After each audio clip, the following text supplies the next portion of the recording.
First, we should start with the elephant in the room. He didn't actually say the thing. You know what I'm talking about? Paul Revere's catchphrase. He never actually said, "The British are coming," as he rode from Boston to Lexington, Massachusetts on the fateful night of April 18th, 1775. The story of the lone rider bravely raising the alarm as the British regulars attempted to secretly move on the towns of Lexington and Concord is one of the best remembered and most romanticized from the entire American Revolutionary period. Paul Revere, the Boston silversmith turned colonial independence fighter, yelling, "The British are coming," has been part of the story for around 135 years. It's also one of those stories that has been thoroughly debunked by myth debunkers. I'm kinda late to this one. I'm not sure there's anyone left who really believes this anymore. Like the Vikings with their non-existent horned helmets, Paul Revere shouting, "The British are coming," falls into a category that I like to call baby's first historical myths. These are the first historical myths that you learn as a kid and are usually the first ones you learn are not true. Now, personally, I blame cartoons. Depending on how old you are, there's a good chance that a kid's show, perhaps it was a quote-unquote educational kid's show, that fed you this myth in the first place. For my Gen X and Boomer listeners, I bet it was Schoolhouse Rock. The British are coming! The British are coming! Now the ride of Paul Revere set the nation on its ear, and the shot at Lexington heard round the world. For my elder millennials, perhaps it was that weird cartoon version of the Pink Panther that aired in the 90s that first turned you on to this particular historical myth. The Skittish are bumming! The Yiddish are humming! The British are... There! Paul, no time to nap on the job. This is it. Get up! Get up! The British are coming. Or maybe somehow you saw a very strange cartoon in 2002 called Liberty's Kids, where Sylvester Stallone voiced Paul Revere. And I swear to God, I am not making this up. Sorry to disturb you, Mr. Newman, but the British regulars are definitely on the move, and they are preparing to cross the Charles River. 2 lanterns, then? Yes, just as we agreed. 1 if by land, 2 if by sea. Oh boy, Sly, you truly are an American treasure. Now, of course, our list of examples could go on and on. This is one of those historical episodes that has been thoroughly transformed into a meme. I can tell you anecdotally that even as a kid growing up in Canada, long before I learned anything about the American Revolution, I knew that America's independence had something to do with a guy on horseback yelling, "The British are coming." But it was also the first thing I unlearned. It's one of those myths that's very easy to bust without really getting too deep into the weeds of the event. As many of you probably already know, Paul Revere could not have shouted, "The British are coming," because in 1775, most of the people living in the 13 colonies still identified as British. In fact, many of the colonial complaints against the government in London had to do with the fact that the colonists believed that their rights as Englishmen were being ignored. In 1775, if someone had shouted, "The British are coming," a bunch of English colonials would have found it deeply confusing. But I've also discovered that this is one of those historical myths that often only gets half explained. You see, once you demonstrate that Paul Revere could not have said, "The British are coming," it raises the question, well, why do we believe that he did? The answer that's commonly given is that the myth comes from the poem Paul Revere's Ride, written by Henry Wadsworth Longfellow in 1860. The poem, which memorably begins, quote, "Listen, my children, and you shall hear of the midnight ride of Paul Revere," end quote, was written specifically with the intention of mythologizing this episode from Revolutionary history. At the time, tensions in the United States were running high as the nation teetered on the brink of civil war. Longfellow, who had been inspired after going on a walking tour of Boston, reimagined Paul Revere as a national icon that he hoped could unify an increasingly fractious nation. In the poem, Revere would become a paradigm of gritty American heroism, a lone rider single-handedly defying the forces of imperialism and inspiring a nation. There's no doubt that Longfellow's poem did much to help create the historical myth of Paul Revere's Midnight Ride. But, funny enough, not even Longfellow claimed that Revere shouted out, "The British are coming." Now, Longfellow does anachronistically call the regular troops the British at one part of the poem, but there's none of this. The British are coming! The British are coming!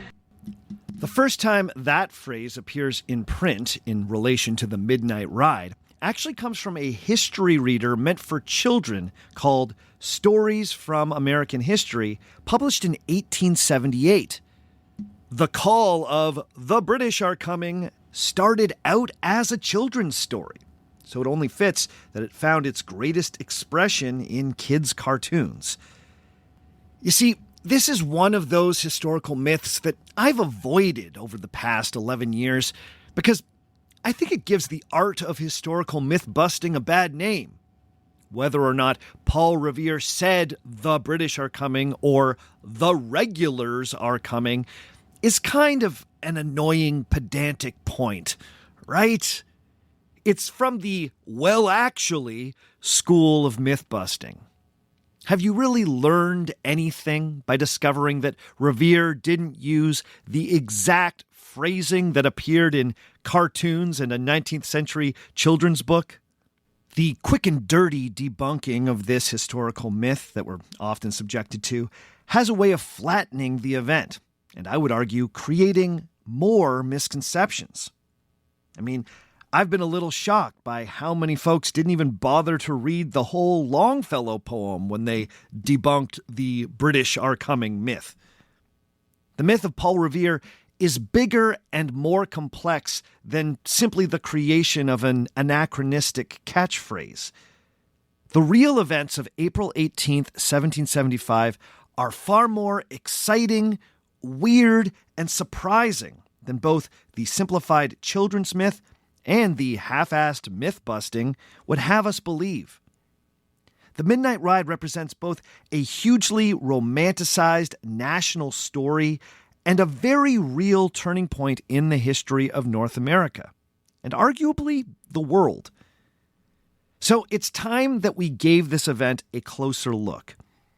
Who was Paul Revere, and why has his name become so firmly associated with American patriotism? What did he actually do on the night of April 18th, 1775? Has the Midnight Ride been totally blown out of proportion, or is it one of those events that deserves its mythological status? Let's see what we can figure out today on Our Fake History.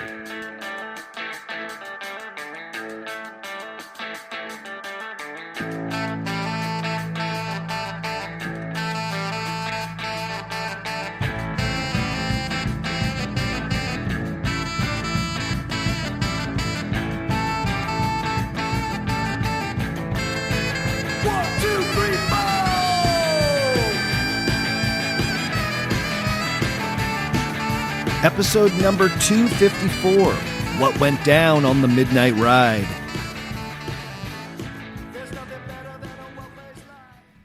Hello and welcome to Our Fake History. My name is Sebastian Major, and this is the podcast where we explore historical myths and try to determine what's fact, what's fiction, and what is such a good story it simply must be told. Before we get going this week, I just want to remind everyone that you can hear this episode ad-free through Patreon. Just go to patreon.com/OurFakeHistory to get access to an ad-free feed, the Patreon chats, and a long list of patrons-only extra episodes.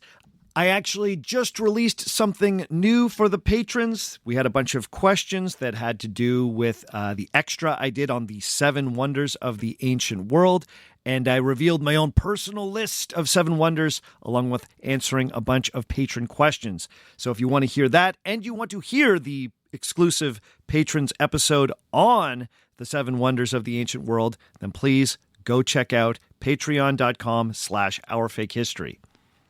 And one more thing before we dive into our topic for today. I know that some of you who listen to this show are curious about my musical pursuits. I'm a guitar player, I'm a songwriter.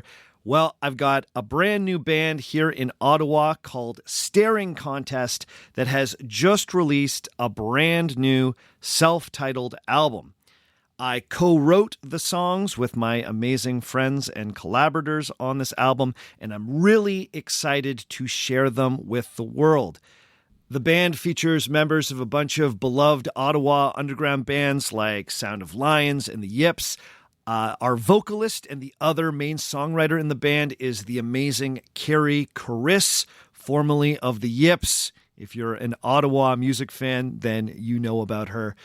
So, if you're interested in my guitar playing, you want to hear me sing a little, or you're just into jangly indie rock inspired by early REM, The Cure, the Stone Roses, a long list of other bands, then stick around to the very end of the show and I will play you a song from the new album.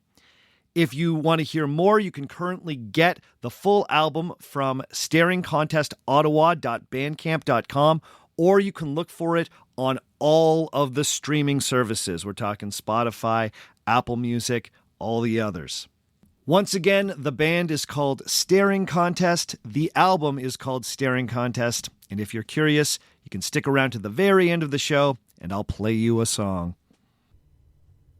Today, in recognition of the 250th anniversary of the signing of the Declaration of Independence, we're turning our attention to one of America's most cherished tales of revolutionary courage, Paul Revere's Midnight Ride.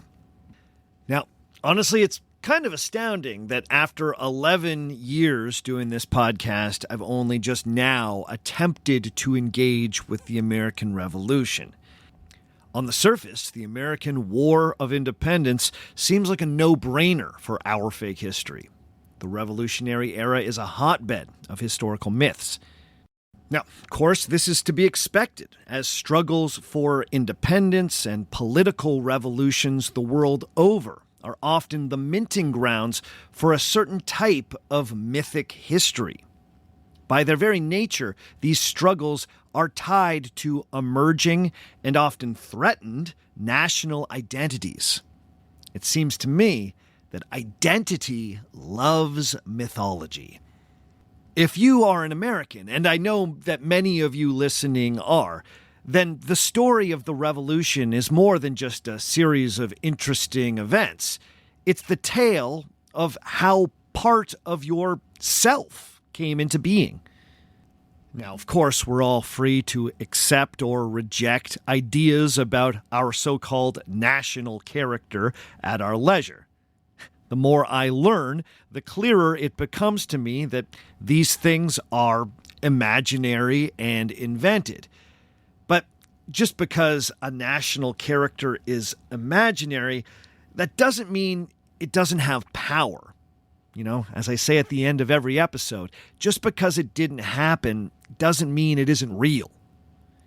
In this way, the entire history of the Revolution is, for Americans, a mythic story. The same is true for any group of people who've had an independence struggle, especially a violent independence struggle. I'm sure listeners in Ireland, Greece, Cuba, India, and countless other countries can relate. The story of independence is not just history. It serves the mythic purpose of explaining who the citizens of a nation are and why they are distinct. As a Canadian, I should say that I have a peculiar perspective on all of this. Here in Canada, we're inundated and deeply influenced by American media and culture. I would argue that Canada absorbs more American mythology and historical mythology than any other nation in the world that is not the United States. And yet, we are deeply aware that these are not our myths. We know the American stories really well, but we're not expected to believe them, nor are they central to our sense of identity as Canadians. I think Canadians study the United States the way some atheist scholars study the Bible. So, as a Canadian, I think I approach these foundational American stories with a level of detached skepticism. As such, I came into the story of Paul Revere half expecting that the whole thing was just more American hoopla. But I have been surprised. There is more to this story than I fully appreciated at first, and I can't wait to tell you all about it.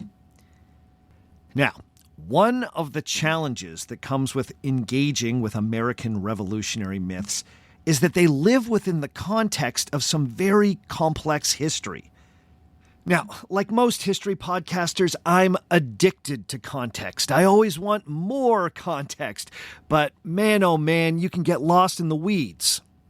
I've been asking myself, how do I pick apart a historical myth from the Revolutionary period without accidentally creating a multi-part epic series on the entire independence struggle?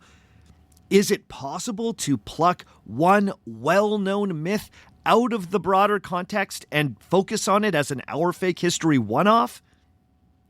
Well, despite the potential perils, today I'm going to make the attempt. Now, to do this, we're going to have to move fairly quickly through some very complicated and hotly debated history to bring you up to the spot that Americans like to call the shot heard round the world. And, side note, one thing that Americans do better than anyone is branding. Every nation has historical myths, but American myths usually come with really catchy names. Paul Revere raising the alarm is The Midnight Ride. The start of the violent side of the revolution is the shot heard round the world. The first step of making a myth is giving it a name. And America, I'll give you this, you know how to brand things. What I'm trying to say is to get to the Midnight Ride and the shot heard round the world, we need a lot of context. But I don't want the story to be swamped by the context. Can I do it? We'll find out. You see, if you were dramatizing the American Revolution as a TV series, The Midnight Ride and the shot heard round the world would be the climax of season 1. This would be the exciting pinnacle of a multi-episode journey that brought you to the point where there was no turning back from the coming revolution. This is the moment when the rubber hit the road in the War of Independence. April 18th and 19th are when the conflict that had been brewing between American colonists and the English Crown and Parliament back in Britain truly became a war. So, how did we get to that night? Well, let's see how quickly and accurately I can set up the American War of Independence so Paul Revere's ride actually makes sense. Along the way, we'll also be checking the facts of the real Midnight Ride against the myth of the ride popularized by Henry Wadsworth Longfellow in his 1860 poem. How much poetic license did our 19th century mythmaker really take? Well, let's see how I do.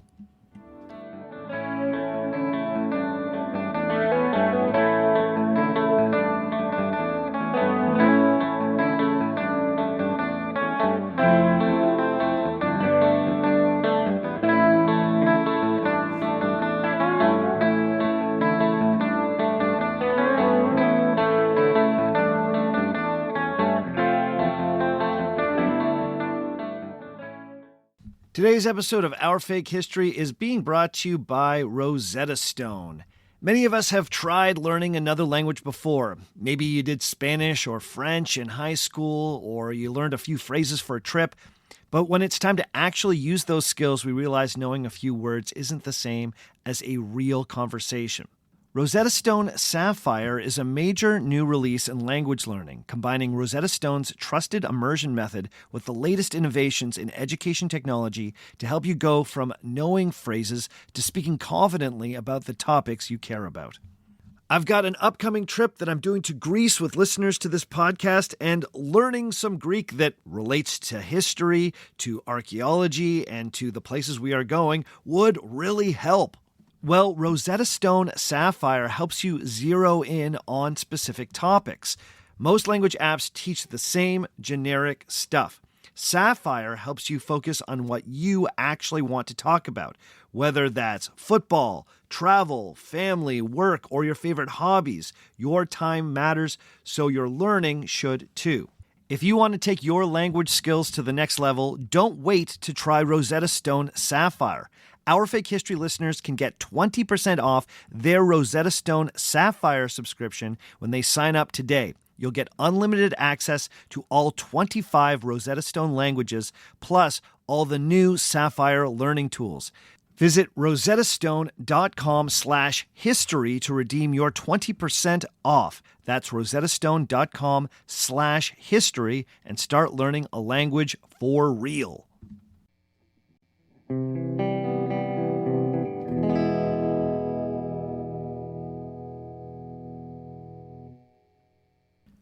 On the morning of April 19th, 1775, a group of colonial militiamen armed with muskets stood on the Lexington Green, a town common in the Massachusetts town of Lexington, ready to challenge a group of British Army regulars who had marched through the night from Boston. All it would take would be one wrong move for a colonial protest movement to cross the line into an armed rebellion. How did it get to this point? Well, it was a long road that led us to Lexington. But for the purposes of today's episode, we're going to have to speed run that long road. So forgive what is necessarily going to have to be a thumbnail sketch. But let's take it from the top. The so-called 13 colonies that would eventually form the earliest version of the United States of America were a diverse and atomized group of British colonies that ran down the east coast of North America. Each of these colonies had their own distinct charters and carefully negotiated relationships with the mother country of Britain. Now, this was not a homogeneous group by any means. Virginia had a very different relationship to Britain than had Massachusetts, Rhode Island, Pennsylvania, or any of the other colonies. Some colonies, like Massachusetts, had fought vigorously for a certain level of autonomy within the British colonial system. For most of the 1700s, the American colonies had been allowed to carry on without much meddling from London. In 1763, Britain managed to emerge victorious from what had essentially been a world war with the French and their European and indigenous allies. This conflict, known as the 7 Years' War, or the French and Indian War in the United States, saw Britain emerge as Europe's preeminent colonial power. Quebec City fell to the British, and huge swaths of what had been New France, that is, French North America, were ceded to the British Empire. Despite the British victory, the entire war had been massively costly. So in the aftermath, the British Parliament decided that it would try to raise funds by doing something that up to that point they had largely managed to avoid: tax the American colonists. The thinking was straightforward. The war had largely been fought in defense of the North American colonies. It should follow that colonial subjects should help foot the bill. This was the first of a series of horrible miscalculations by both the British Parliament and Crown concerning the temperament of the colonists in the Americas. The first set of new taxes in 1764, known as the Sugar Act and Stamp Act, immediately provoked resistance in the colonies. This resistance took many forms, which would come to define the American Revolution. There was mob violence, especially in radical centers like the city of Boston, which targeted custom officials and other tax collectors. But perhaps more significantly, there was an organized political resistance that took place within the various colonial governing bodies and the houses of representation. This eventually led to a concerted push to get all these disparate colonial governments to act together. An attempt by the British government to make colonials buy expensive stamps to put on every legal document and even daily newspapers inadvertently created a full-fledged resistance movement with both a governmental presence in local legislatures and a mob presence on the streets of American cities. Now, central to the colonial case against these taxes was that despite living in North America, these folks still had the rights of Englishmen, rights which had been won through England's Civil War a century earlier. The English, it was believed, could not be arbitrarily taxed by the king. They could only be taxed by their representatives in Parliament. But the colonists had no representation in the British Parliament back in London. It was argued that only the local colonial assemblies could levy taxes in a way that was consistent with English liberty. If the Parliament in London levied taxes, that was, quote-unquote, taxation without representation. From the perspective of the more radical fringe of colonial politics, that was a violation of one's rights as an Englishman. Now, I'm underscoring this because one of the myths of the American Revolution is that liberty was a uniquely American idea.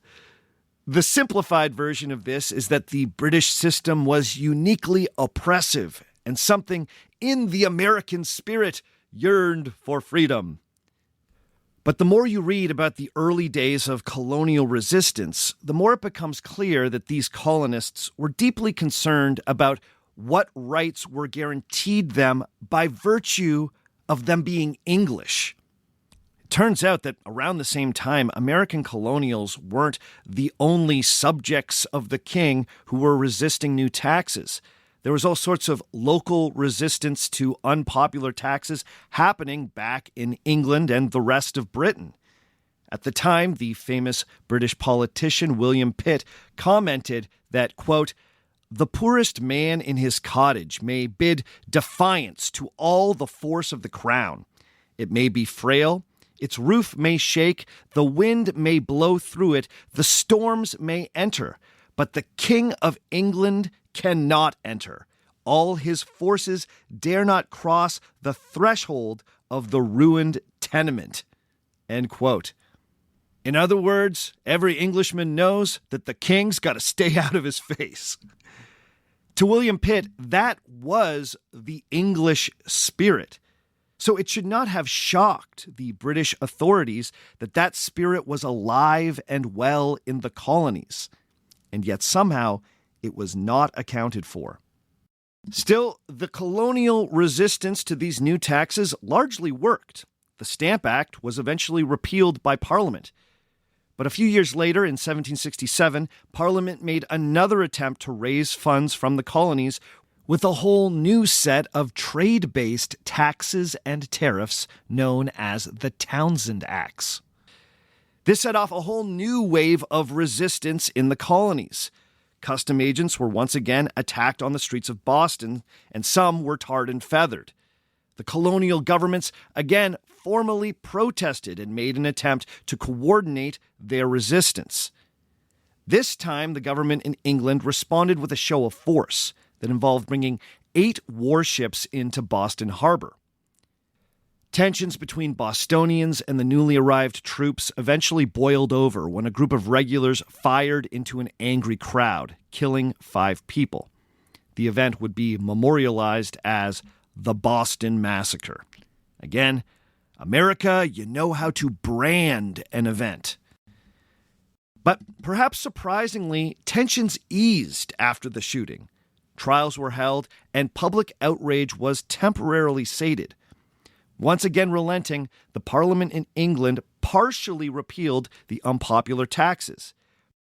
But the MPs in Britain still insisted that Parliament had the right to tax the colonies if it wanted to. And this is the thing about the American War of Independence. There were all these off-ramps that could have potentially kept the colonies within the British fold. But of course, that's not how things played out. 3 years later, the British government once again found itself in a financial pickle. So they once again decided to try their hand at squeezing some money out of the American colonies. In an attempt to bail out the floundering East India Company, Parliament passed the Tea Act of 1773. In simple terms, this act allowed the East India Company to freely import tea into the American colonies. This was controversial because it would undercut local importers who simply would not be able to compete with the cheap East India tea flooding the colonial market. More significantly, it was seen as a dangerous precedent. If colonial businesses were not protected, soon they would be overwhelmed by bigger British companies supported by Parliament. So, once again, the colonials mounted a level of resistance completely not accounted for by the ministers back in England. Some had naively thought that the colonials might even appreciate the cheaper tea. This resistance is best remembered by its most dramatic moment, the once again wonderfully branded Boston Tea Party. In an act of well-publicized political theater, a group of Bostonians from the radical secret society known as the Sons of Liberty donned costumes that made them up as a local indigenous group, boarded a ship from England loaded with East India tea, and dumped it in the harbor. The reaction to the so-called destruction of the tea was fairly extreme back in Great Britain. The principled resistance to taxation that had played out in the colonial legislatures previously had been one thing, but this type of politically motivated property damage was deemed scandalous and worthy of retribution by nearly all the parties in Parliament. The result was a punitive raft of legislation known in Britain as the Coercive Acts. However, American historians of the Revolution would eventually dub this legislation the Intolerable Acts. Once again, great branding. These acts effectively closed Boston Harbor to trade, suspended the Massachusetts colonial charter, severely limited any type of local government within that colony, and new courts were created, which allowed royal officials to send colonial subjects to Great Britain for trial. Now, there was a lot more to these acts, but like I said, we're moving fast here, and I'm already worried I'm giving you more detail than you probably need. But c'est la vie. Anyway, the effect was that the Massachusetts economy was crippled, and many of the colonials' hard-won rights were effectively suspended. The hope in England was that these acts would isolate Massachusetts and send a message to all the other colonies that this type of protest would not be tolerated. But once again, the response of the officials in England only made the situation worse. The other American colonies responded not by isolating Massachusetts, but instead by banding together to resist the Intolerable Acts. This resulted in the creation of the First Continental Congress in Philadelphia, a type of pan-colonial pseudo-government that tried to coordinate a response to the provocations from the mother country across all the diverse colonies in the Americas. The Congress would eventually endorse a series of resolves from Massachusetts, known as the Suffolk Resolves. It was agreed that the colonies would implement their own trade boycott of Great Britain.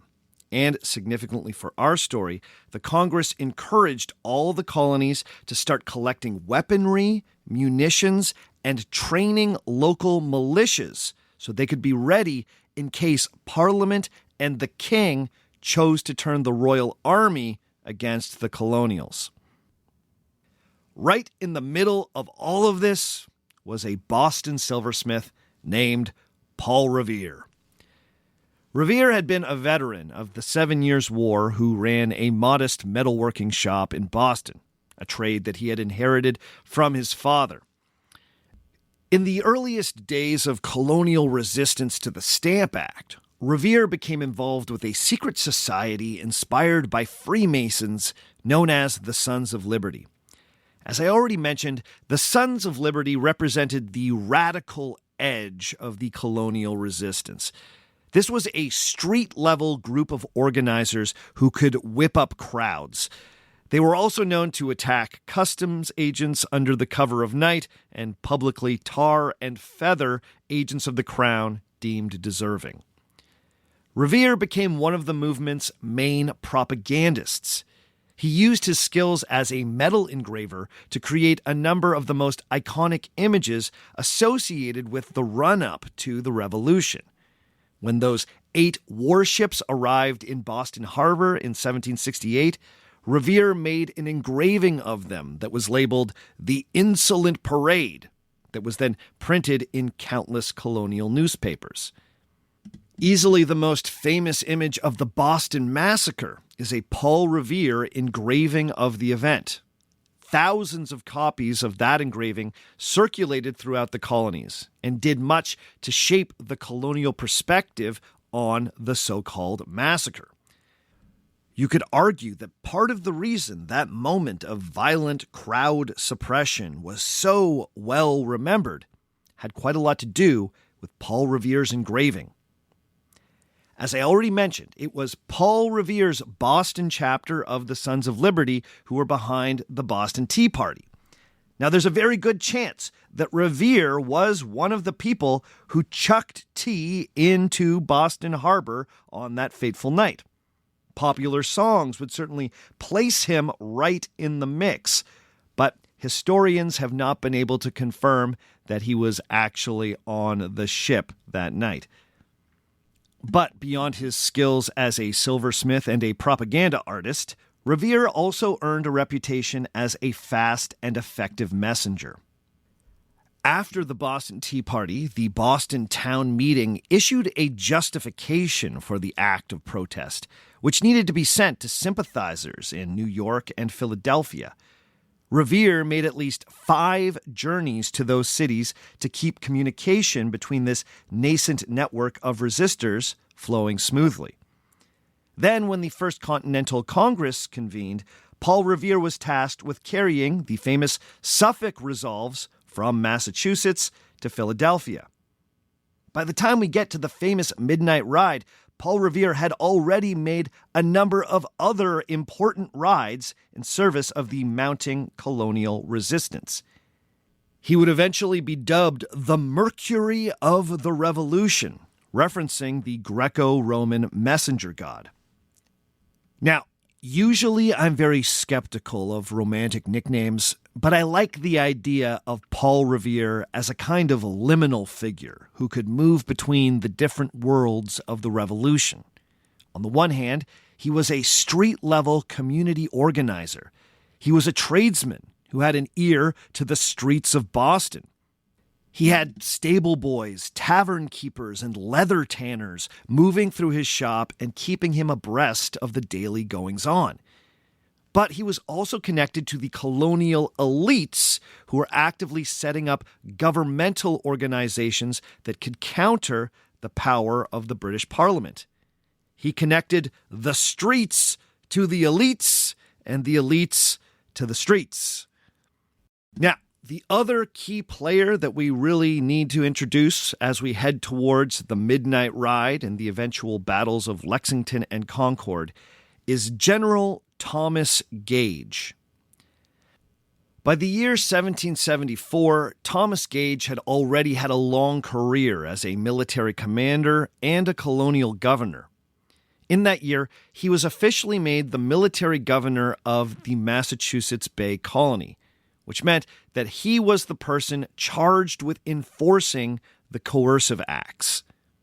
In American myth, Thomas Gage has gone down as a bit of a tyrant, equal parts bumbling and cruel.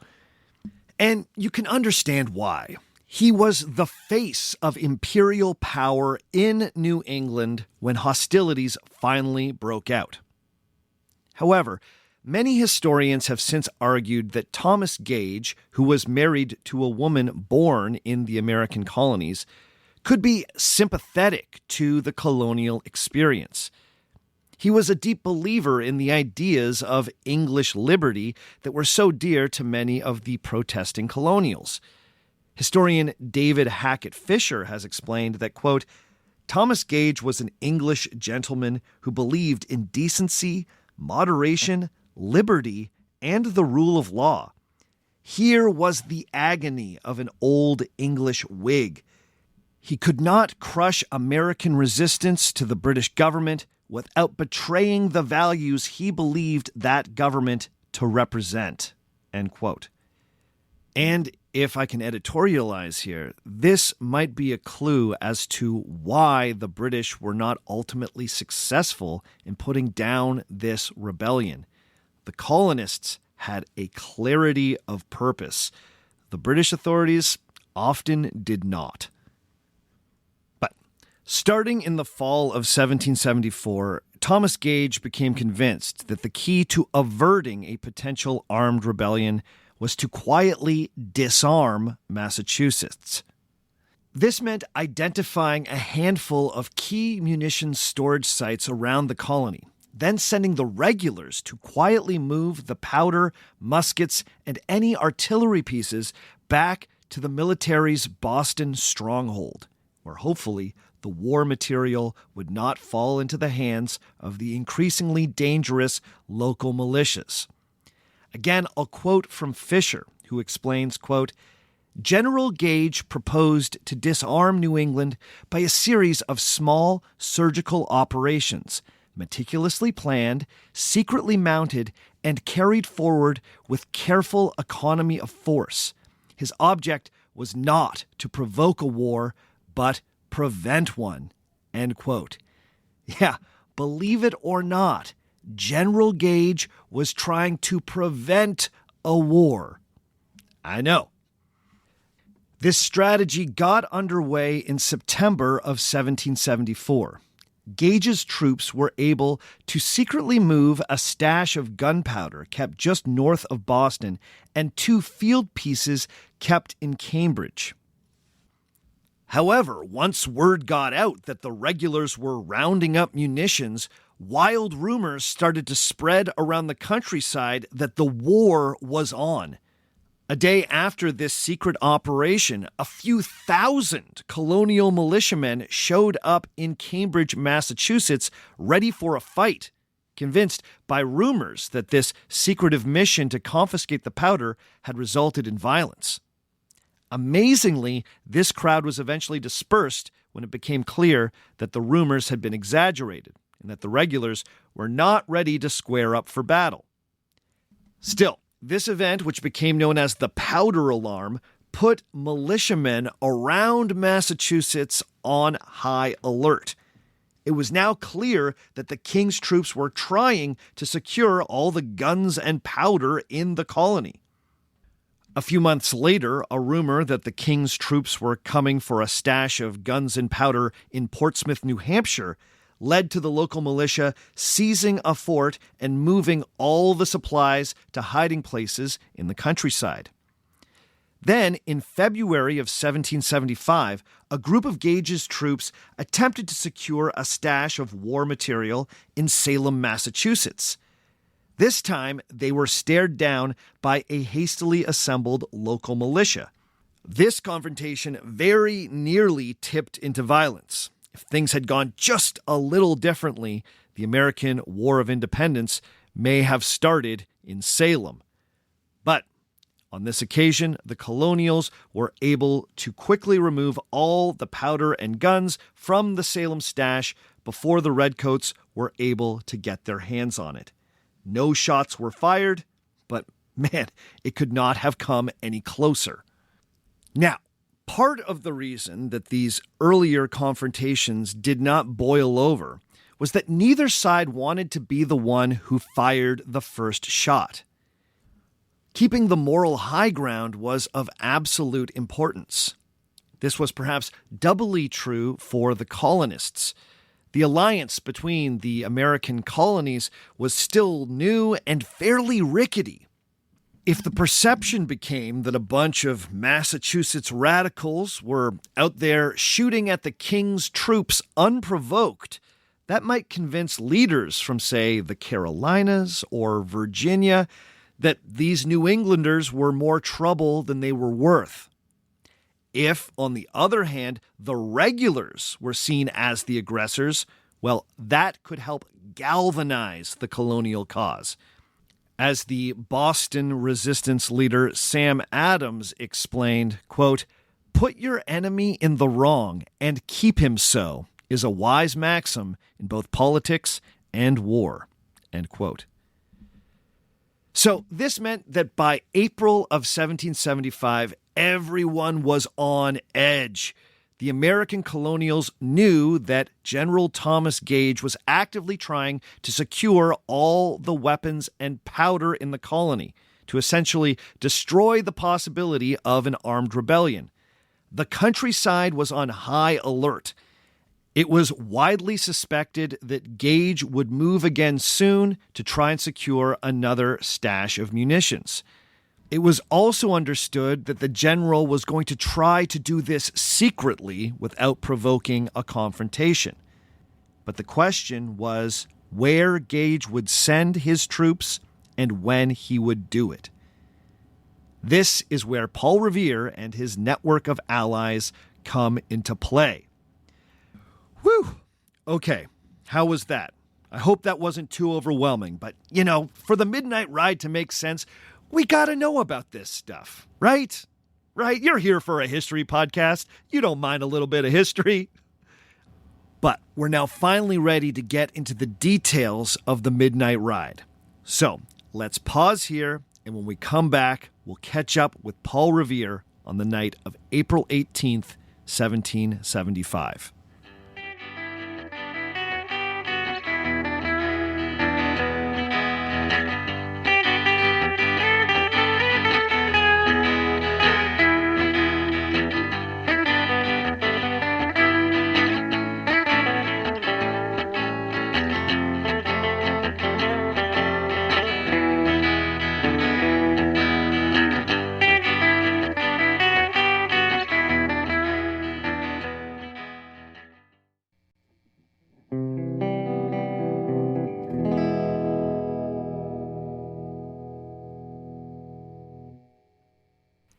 Historian David Hackett Fisher has argued that the biggest myth about Paul Revere is that he represented a unique kind of American individualism.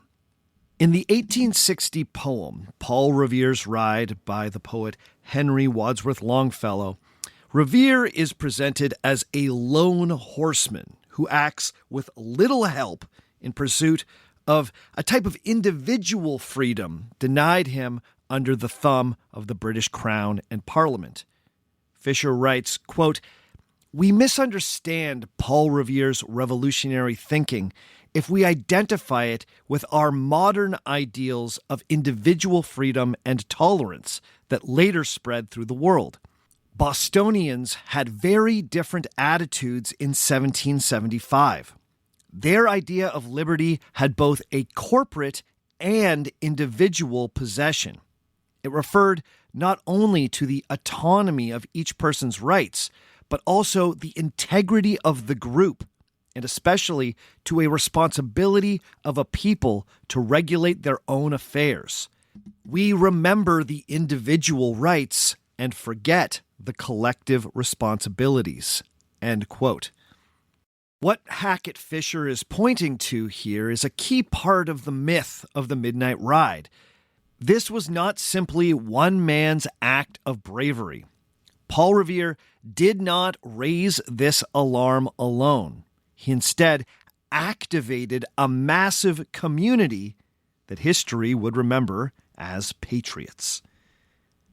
By April 8th, 1775, nearly 2 weeks before the midnight ride, the colonists had fully guessed the designs of General Gage.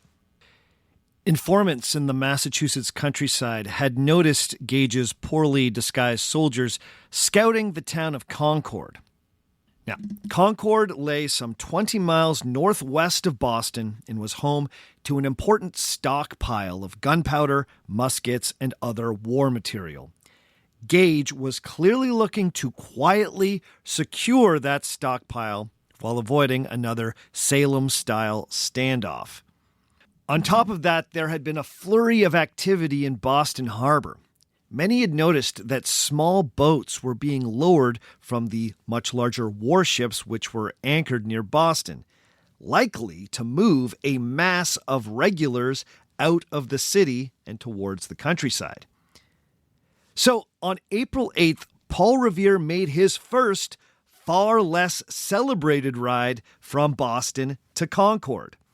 He came to Concord with a warning that the regulars were almost certainly heading for the town. If they made it, they would likely confiscate all the guns, powder, and ammunition, and they might be there within a day. So the town leaders in Concord started the process of quietly moving most of the war material that had been concentrated in Concord to smaller neighboring communities. Now, I think this is an important detail. By the time the midnight ride occurred, all the important stuff that was in Concord had already been moved. You could argue that Paul Revere's much less celebrated April 8th daytime ride was actually more significant. But I'll let you be the judge of that. Now, Paul Revere's original warning to Concord turned out to be 10 days too early. However, it puts the fabled midnight ride into a slightly different context. The colonists had been expecting the regulars for nearly 2 weeks by the time they finally showed up. Everyone in Concord and the surrounding area was on high alert. Now, this doesn't mean that the final warning, which came on April 18th, didn't help the colonials put together a more organized armed resistance, but they were ready and waiting when that day came. Cut to 10 days later, and it finally becomes clear that Thomas Gage's regulars are ready to make their move. Now, one of the details I loved learning is that by this time, Revere and the Sons of Liberty had an informal network of spies all over Boston. We're talking stable boys, tavern keepers, longshoremen, and sex workers who knew to eavesdrop on any redcoats who happened to be nearby and feed information to the Sons of Liberty. On the afternoon of April 18th, a stable boy came to Revere's shop and told him that he had overheard some soldiers in his stable say that tomorrow, quote, "there will be hell to pay," end quote. Revere responded by telling him that he'd already heard similar things from 3 other Bostonians who had their ears open. Now, we often don't think of Paul Revere as a master of whisperers, but interestingly, that seems to have been a key part of his role in the early Revolution. This scene also underscores that from the outset, the Midnight Ride was a community effort. This was something that a huge part of Boston, and for that matter, Massachusetts, was going to accomplish as a team. The rumors that had been fed to Revere were later confirmed by one of his high-ranking allies, Dr. Joseph Warren. Warren had heard from a confidential source that he knew was close to the top of the British command that the regulars were indeed moving on Concord that night. Historians now believe that this source was almost certainly General Thomas Gage's wife, Margaret Kimball Gage. Margaret had been born in the colonies and had openly professed to friends that she felt like she was torn between her husband's mission and her sympathies with her colonial brethren. We also know that when the whole mess was over and the regulars were sent retreating from Concord, Gage sent his wife packing back to England. They were estranged and the marriage never fully recovered. Now, it's not 100% clear why this estrangement occurred, but it's highly likely that it was because Margaret betrayed her husband's plans to the Sons of Liberty. Youch. Now, the information that Warren got from his confidential source was that Gage's plan was to, quote, seize Samuel Adams and John Hancock, who were known to be at Lexington, and burn the stores at Concord, end quote. Now, this is significant because contrary to myth, Paul Revere's primary mission that night was not to rouse the countryside. The main objective was to get to Lexington, Massachusetts, to warn Samuel Adams and John Hancock that they were likely the targets of this expedition. Okay, so who are Samuel Adams and John Hancock? Well, Samuel Adams was one of the original founders of Boston's Sons of Liberty. For well over a decade, he had been one of the key organizers and propagandists in the colony's struggles with England. He was widely recognized as one of the de facto leaders in what was a fairly dispersed, if not leaderless, movement. Samuel Adams was an important mover and shaker in colonial resistance politics. John Hancock was a wealthy merchant who's perhaps best known for his gigantic, stylish signature on the Declaration of Independence. But in 1775, he, along with Adams, was recognized as one of the most important leaders in the colonial cause. Both men had been threatened with arrest before, so it was not out of the question, with tensions at a fever pitch, that the royal officials might find some excuse to put these two men behind bars. With the benefit of hindsight, it now seems unlikely that Gage's troops were actually looking to arrest Adams and Hancock. That might have been disinformation planted by General Gage's agents. To this day, it remains a little unclear. But on the night of April 18th, Revere and his compatriots made their plan assuming that the regulars were going to try and arrest Hancock and Adams, who were hiding out in the town of Lexington. So it was decided that 2 riders would head out from Boston that night with the goal of warning Hancock and Adams in Lexington and then carrying on to Concord. And yes, I said 2 riders.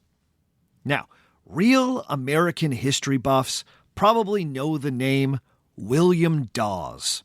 But Dawes has the unfortunate historical luck of being the rider who was not named Paul Revere. His regulation to historical obscurity is largely thanks to the fact that Henry Wadsworth Longfellow completely left him out of his poem. In fact, one of Dawes' descendants eventually wrote a book in 1878 that attempted to properly give his ancestor his due.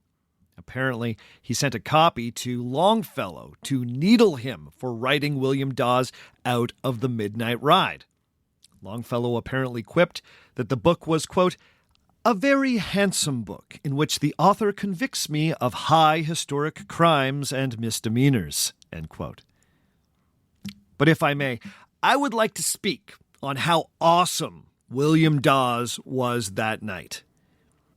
The 2 riders took different routes to Lexington. Now, for those that don't know the geography of Boston, the old part of the city is located on a peninsula, accessed through a strip of land called the Boston Neck. This means that there's only one way in and one way out of town if you're going by land, at least in 1775. If you weren't going to leave via the Boston Neck, then you needed to get yourself into a boat and row yourself over to the mainland. Paul Revere famously went by boat under the cover of dark. Dawes left the city by way of the Boston Neck, which was incredibly risky. The regulars were guarding the neck and were specifically on the lookout for anyone who might be riding to send a warning to the countryside. Now, the details are a little hazy, but somehow William Dawes managed to bluff his way past the guards at the neck. Part of this had to do with his nonchalant style and manner of dress. He was remembered as riding, quote, a slow jogging horse with saddlebags behind him and a large flapped hat on his head to resemble a countryman, end quote. He made himself look as harmless as possible. Then he may have tucked himself behind a larger group of travelers who were likely the last group allowed to leave Boston that night. Or, according to another account, Dawes noticed that one of the guards was a sergeant that he knew personally, so he went up to his buddy and talked his way through the checkpoint. Either way, it was a very sly move that history should remember. From there, Dawes took what he hoped would be an inconspicuous southerly route before he turned north towards Lexington. Around the same time, Paul Revere was setting out on his own journey. But before he did, he paid a visit to Robert Newman, the sexton for Boston's Christ Church, sometimes better known as the Old North Church. He had a mission for Newman.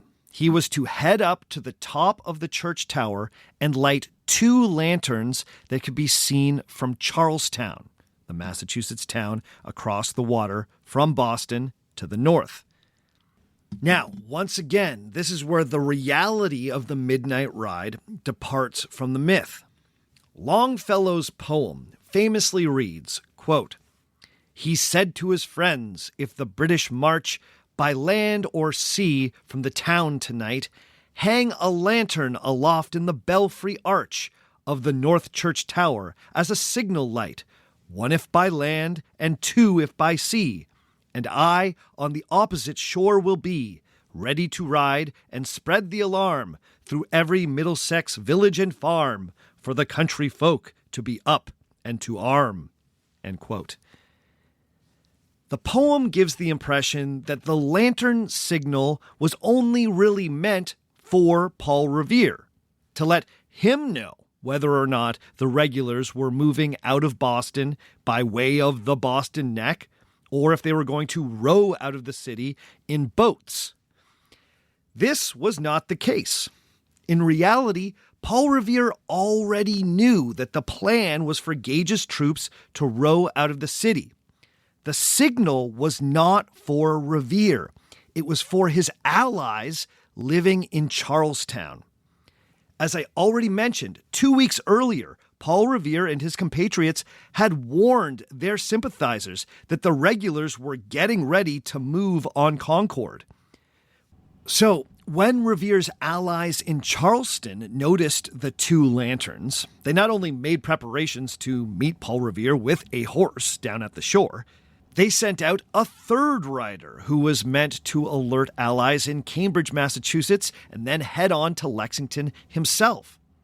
So the 2 if by sea signal actually resulted in the dispatching of a 3rd Paul Revere-style rider, whose name has been totally lost to history.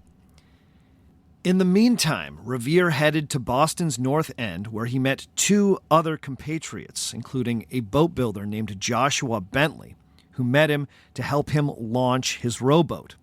Now, one detail that I love, and this might be a colorful myth, so take it with a grain of salt, is that Bentley became worried that Paul Revere's oars might make too much noise while he was rowing.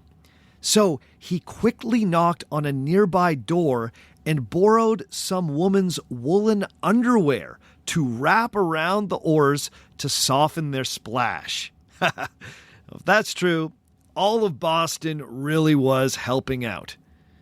I love the lady who gave up her knickers for the cause of liberty. Revere then made the row across the water to Charlestown, where he was met by more local collaborators who had brought him a horse. The horse belonged to the deacon in a local congregational church and was memorably named Brown Beauty. But again, I think it's worth knowing that the horse that Paul Revere rode that night was not even his horse. Brown Beauty was a loaner donated to the cause by a sympathetic clergyman. Revere then set off west in the direction of Lexington, but he was not long on the road before he spotted a patrol of redcoats. They noticed him and gave chase, but Revere was able to evade them by doubling back and finding a northern route through the towns of Medford and Menotomy. Now, interestingly, the plan had not been for Paul Revere to go through these towns and raise the alarm. His unplanned detour is what got him improvising. He raised the alarm in these small towns because he had to get off the main road. Now, the way that he raised the alarm didn't really involve him yelling in the streets. Instead, he went directly to the home of the leader of the local Minutemen militia and got him to send a message to wake up his volunteers. This was done through a few short musket blasts, a signal that the militiamen had been trained to respond to. The folks in Medford then sent out their own rider, one Dr. Martin Herrick, to alert the militias in the towns to the northeast. So if you're counting, that's now 4 Paul Revere-style riders. And while we're at it, let's add another one. I already mentioned that the Allies back in Charlestown had sent a nameless rider to Cambridge. Well, it seems that they also sent another anonymous rider galloping north, who managed to make an impressive 30-mile ride in around 2 hours, where he roused the militia in the town of Tewksbury.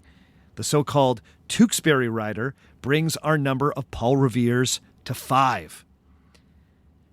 Eventually, Revere found his way back to the main road, and around midnight, as the 18th became the 19th, he rode into the town of Lexington and went immediately to the home of Lexington's clergyman, Jonas Clark, where Samuel Adams and John Hancock were staying. When he got there, he called out loudly to announce his arrival. This got the attention of an annoyed sergeant-at-arms who was guarding the homestead. He grumpily met the midnight messenger and told him to quiet down. All this noise was making it hard for everyone to sleep. To that, Revere replied, quote, "Noise? You'll have noise enough before long. The regulars are coming out." End quote. And that is the closest he came to saying anything like "the British are coming" all night.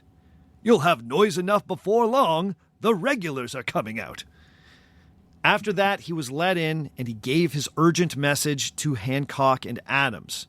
Then, half an hour later, right on cue, our man, Mr. Smooth William Dawes, also arrived at the house, bearing the duplicate message held by Revere. Once the riders reached Lexington, a huge number of fresh messengers were sent out in nearly every direction. The number of Paul Reveres actually becomes hard to count at that point. So many men were riding to spread the word that the regulars were on the march that Dawes and Revere were unable to get fresh horses in Lexington to continue their journey. All the horses were being used by other riders, so Revere and Dawes were forced to stick with their exhausted mounts. After conferring with Samuel Adams and John Hancock, it was decided that if the reports were correct and several hundred redcoats were marching west from Boston, then this was clearly more than just a mission to arrest 2 colonial rebel rousers. The goal had to be the military stores at Concord. So it was determined that Revere and Dawes would continue their ride to Concord to raise the alarm in that town. On their way out of Lexington, the 2 riders were joined by a 3rd horseman, a physician named Dr. Samuel Prescott, who was intent on helping the men get to Concord.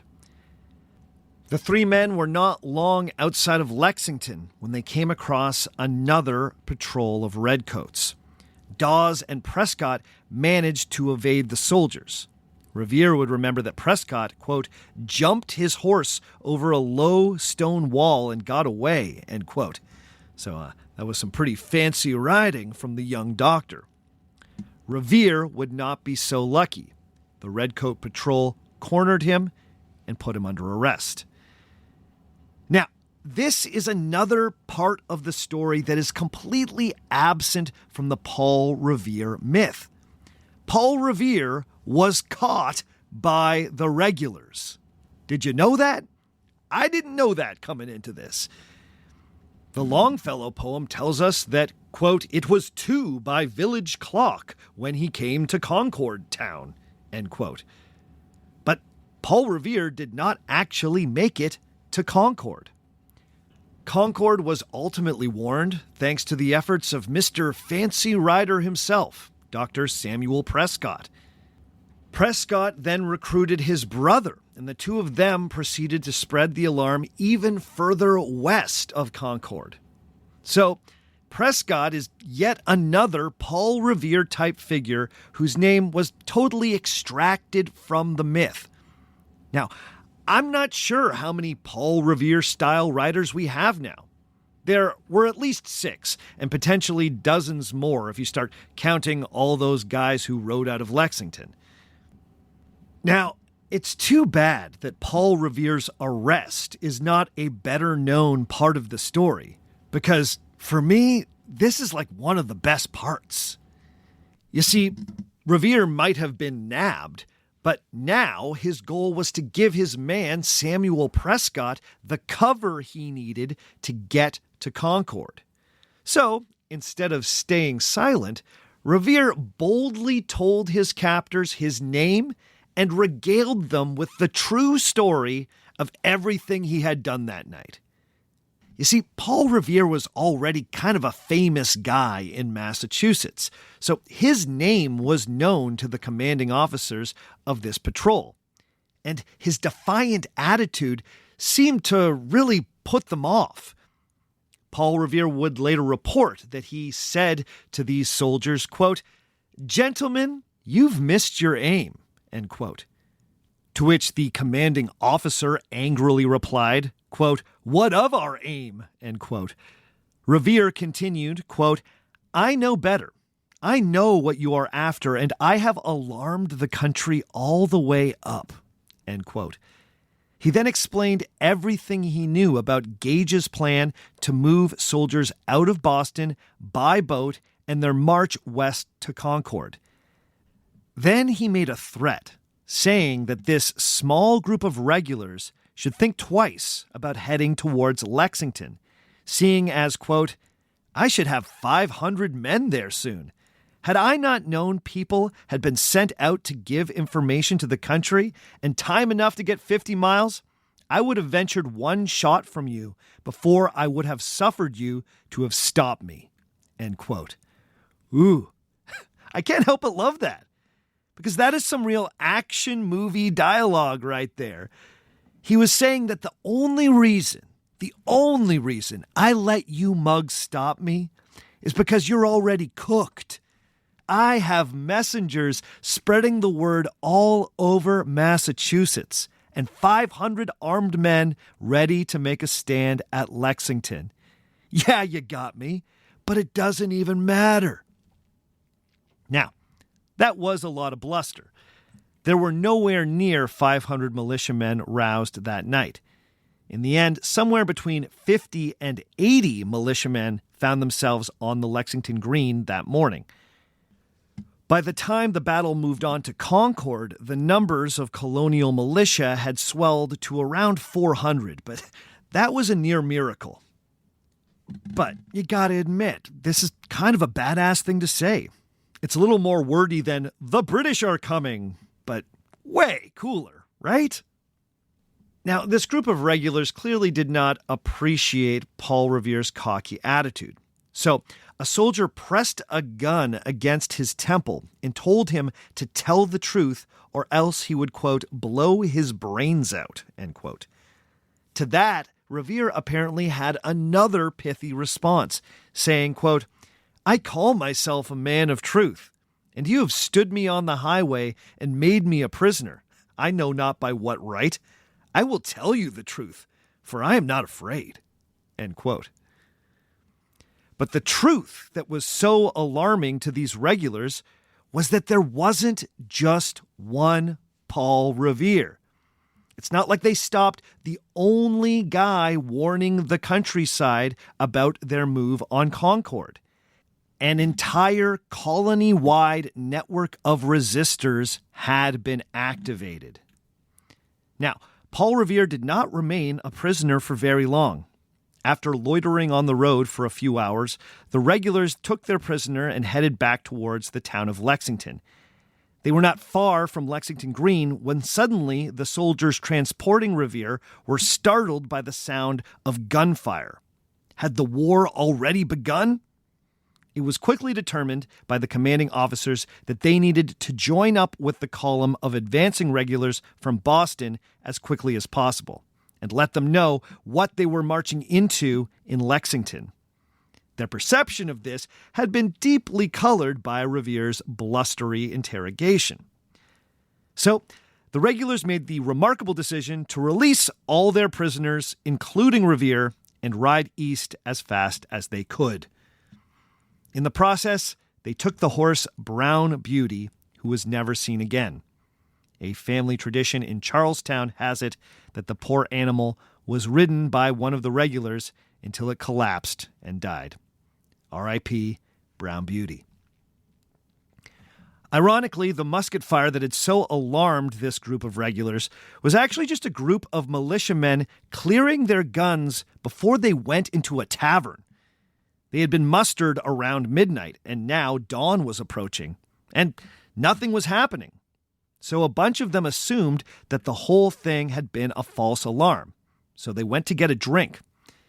The gun safety etiquette of the day said that one should not bring a loaded musket into a tavern, and the only way to unload a musket was to fire it.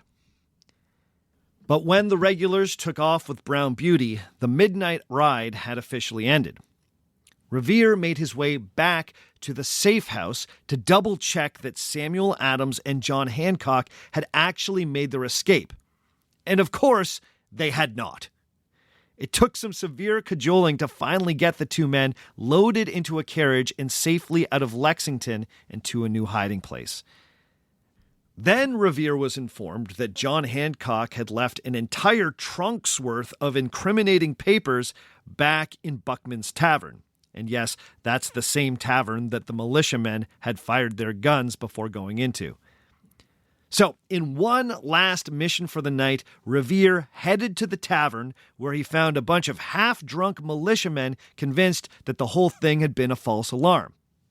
Nevertheless, the trunk was located, removed from the tavern, and hastily hidden before anyone was the wiser. The tales of the false alarm were soon dashed when around sunrise, a column of redcoats was spotted heading for Lexington after all. These 700-some regulars, under the command of Lieutenant Colonel Francis Smith, had been marching for 5 hours straight and were in a miserable state of mind. In an attempt to keep their departure from Boston a secret, they had rowed from the city to an obscure little beach that plopped them right in the middle of a wetland known as the Cambridge Marsh. Because this mission was top secret, few of the soldiers had been told exactly where they were going and what they were expected to do. By the time they got to Lexington, they were soaked from their passage through the marshes, exhausted from the night march and dismayed to discover that their brutal route in the name of secrecy had been for nothing. An entire town was ready to meet them. On the other side of Lexington Green, you had roughly 80 colonial farmers and tradesmen who had been up since midnight and had a few beers in them. To put it simply, everyone was a little twitchy. Now, as we've been tracing in this episode, in the months leading up to the Midnight Ride, the colonial resistance to English authority had been growing steadily more militant. However, up to that point, it had remained non-violent, so long as you don't count a few street fights, some nighttime ambushes, and a couple tar and featherings. That morning in Lexington, things changed. No one was ordered to fire their guns in Lexington, but someone shot. Thanks to the American myth-making machine, this anonymous, bleary-eyed musket crack has gone down as the shot heard round the world. It's still hotly debated which side shot first. Author Derek Beck makes a very good case in the Journal of the American Revolution that it was probably a colonial militiaman, or even potentially a bystander who may have fired the shot from a hiding place behind Buckman's Tavern. For many years, the Americans would deny that they fired the first shot because, moral high ground and all that. But all that matters is that after that first shot, the regulars shot back, and then the battle was on. The regulars would end up charging the militiamen with bayonets, killing 8 men, while one regular was wounded in the thigh. In the grand scope of military history, the violence at Lexington was relatively minor. Many historians like to call it a skirmish, but its significance to the history of America was enormous. Thanks to the powder alarms, the colonials had been expecting something like Lexington for months. When it finally arrived, they were ready to cross the proverbial Rubicon. They were ready to fight the forces loyal to the king and parliament. It was only after Lexington that many started openly pondering what independence from the British Empire would mean. Now, of course, the hostilities that day did not end at the Lexington Green. The regulars moved on to Concord, where they discovered that all the important war material had already been moved by the colonials. A company of regulars were then engaged by a colonial militia at the Old North Bridge, just outside of town. And amazingly, they managed to get the king's troops to break ranks and run back to Concord. Eventually, it was decided that the whole column of troops needed to turn around and retreat back to Boston. Along the road, the now thoroughly exhausted regulars were harried by a collection of local militias who found opportunities to shoot at the column all the way back to the city. This was now, unequivocally, a violent rebellion. Now, the mythbuster in me is tempted to diminish the battles of Lexington and Concord. Many historians have pointed out that these violent clashes were brief and only resulted in a small number of casualties. It could even be argued that given the scale, it's an exaggeration to call these confrontations battles. But I've been convinced that there's a reason that these skirmishes have grown to mythological proportions in the American historical imagination. Any way you slice it, this was the first time that the king's troops and the colonial militias fired at each other. And it was the colonials who got the better of the exchange. Gage's troops completely failed in their mission. They did not confiscate any significant amounts of weapons or powder, nor did they arrest any resistance leaders. They blundered this mission so severely that had galvanized a growing resistance movement into a full-on armed rebellion. From the colonial perspective, the skirmishes had demonstrated that the colony's volunteer militias could face a group of trained professional soldiers and win. Now, friends, I came into this whole thing a skeptic, a jaded Canadian ready to scoff at patriotic American mythology. But what I discovered as I started researching is that I found myself feeling sympathetic to the colonials. This is because the real story of the Midnight Ride underscores that the ultimate success of the American Revolution was the success of an entire community. The King's forces failed at Lexington and Concord because stable boys, boat builders, leather tanners, deacons with fast horses, and physicians who knew how to jump them all contributed. The resistance movement in the colonies had reached a critical mass of popular support. Paul Revere's Midnight Ride would not have mattered if that was not the case.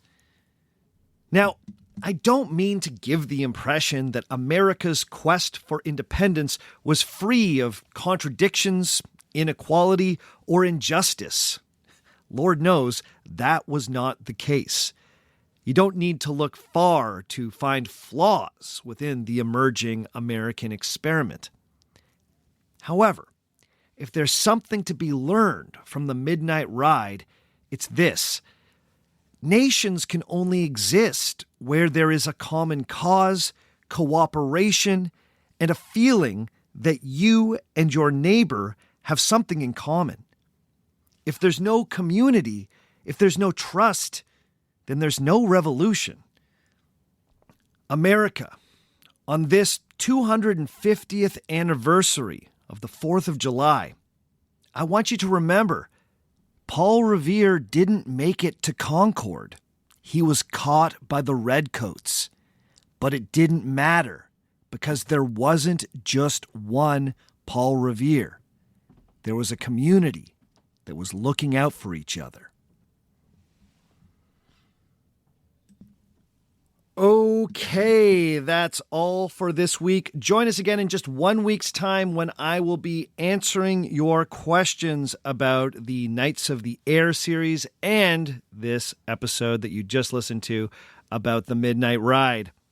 Patrons can submit their questions through the Patreon chat, and anyone else, if you want to submit a question, just send it to me at ourfakehistory@gmail.com. I just want to remind you that I'm going to be playing a song after my shout-outs here today from my new band, Staring Contest. If you want to hear more from Staring Contest, go to staringcontestottawa.bandcamp.com or look for the band on any streaming service. Now, as always, I need to give a few shout-outs. Big ups to Gene Erickson, to Nicholas Pizik, to Maggie Farron, to Rico Tiranen, to Simon, to Caitlin Jarvis, to He Who Poops, to Autumn Rigby, to Bardur Dahl Christensen, to Bill Humphrey, to ECP, to Tom Barros Wing, to Graham Gilbert, to Daniel Huardo Sexelia, to Dedecius Christ. All of these folks have decided to pledge at $5 or more every month. So you know what that means. They are beautiful human beings. Thank you, thank you, thank you for your support. If you want to become a patron, just go to patreon.com/ourfakehistory. Find a level of support that works for you. I can't say this enough. The patrons are what keep this show going. I've got a fun idea for a mid-summer Patrons Extra. I'm going to see the new Christopher Nolan adaptation of The Odyssey, and I'll be sharing all my thoughts on that movie with the patrons. So look for that dropping mid-summer 2026. As always, if you want to get in touch with me, you can send me an email at ourfakehistory@gmail.com. Find me on Facebook, facebook.com/ourfakehistory. Find me on Instagram, where you can check out all the amazing art created by Frank Fiorentino. That's instagram.com/ourfakehistory. Find me on Blue Sky at ourfakehistory. Find me on TikTok at ourfakehistory. Find me everywhere at ourfakehistory. As always, the theme music for our show comes to us from Dirty Church. Check out more from Dirty Church at dirtychurch.bandcamp.com. All the other music you heard on the show today was written and recorded by me, except for this next song, which I was just a co-writer on. This is a song called Petty from my new band, Staring Contest. I hope you enjoy. As always, my name is Sebastian Major, and remember, just because it didn't happen doesn't mean it isn't real. You make me feel petty, petty, oh. When I see you crossing the street, you make me feel petty, petty, oh. But it's fuel that I need to turn it around and shove it back down your mouth. You make me feel petty, petty, oh. You made all of this feel. Never gonna let it go, but never gonna let it show. I know you said the things that aimed at my throat. You and I were close, so long ago, to share a life and build something so hollow. I never waited out, I never waited out. Something that you said couldn't stay in there, wouldn't stay instead. Something never right, stopping to sleep at night. Something that you said, something that I had. You make me feel petty, petty, oh. When I see you crossing the street, you make me feel petty, petty, oh. But it's fuel that I need to turn it around and shove it back down your mouth. You make me feel petty, petty, oh. I hate that I still feel. I never said it out, I never said I would be passive. Be passive isn't something I said. In my head it's up, in my head. Admit it, you want me omitted, committed, consciously remitted. In my head it's not in my head, but I am already free. Thought it was okay when we parted ways, though we wouldn't say everything about us is about us is about us is ever gonna be on the same page. It's not time to forgive, it's not time to forget. Your words are endless, 'cause you make me feel petty, petty, oh. When I see you crossing the street, you make me feel petty, petty, oh. But it's fuel that I need to turn it around and shove it back down your mouth. You make me feel petty, petty, oh. You hate all that I feel.